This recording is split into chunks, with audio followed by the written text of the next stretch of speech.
Welcome back to The Explainer. Today we are diving headfirst into a fascinating text that literally reimagines the history of the world's most famous structures.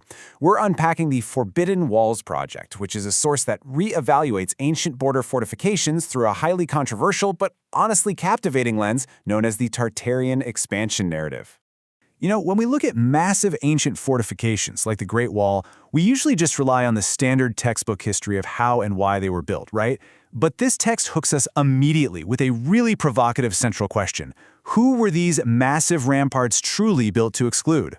We're going to map out the exact claims this source presents and see just how this alternative framework operates.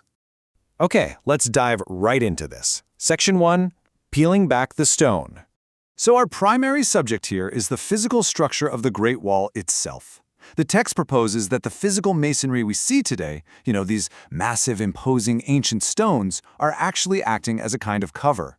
To understand their true nature, the authors argue we have to essentially peel back the stone layers to find a much deeper history that mainstream chronologies have just entirely missed.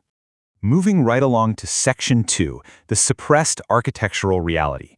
The source gives this hidden layer a very specific, very heavy-hitting name. They call it a suppressed architectural reality. Just let that sink in for a second. The claim here isn't just a simple mix-up in historical dates or a translation error. It's that the sheer design and scale of these walls point to a deliberate physical cover-up of their true origins. Now, what's really interesting about this next concept is Section 3, Nomadic tribes or northern giants. This is exactly where the paradigm shift becomes incredibly stark. On the one hand, mainstream chronologies definitively state that these structures were built to defend against nomadic tribes riding in on horseback. But the Tartarian expansion narrative asks us to consider an entirely different scale of threat altogether. The idea that these massive ramparts were actually built to exclude northern giants. You can really see how dramatically this rewrites the accepted historical view, jumping from standard human raiding parties to literal towering behemoths. So, the crucial point is, what exactly is this Tartarian expansion narrative? Well, the text defines it as an alternative framework that proposes a sophisticated, erased empire, hidden right under our noses within ancient masonry. It's the core lens of this entire analysis, the central idea that history isn't just incomplete, but is actively hiding a highly advanced, totally lost civilization. And that brings us to Section 4, Mapping the Tartarian expansion.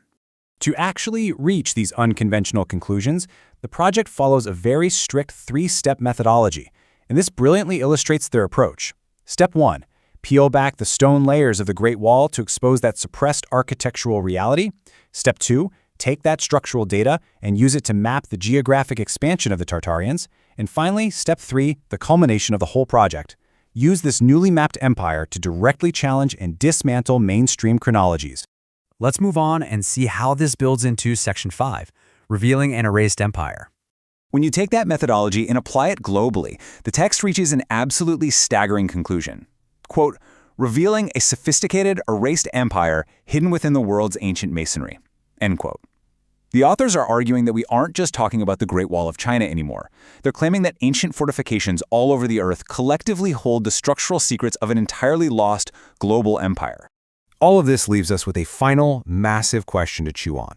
If the world's ancient masonry is indeed hiding an erased empire, what else about mainstream chronology is just waiting to be peeled back?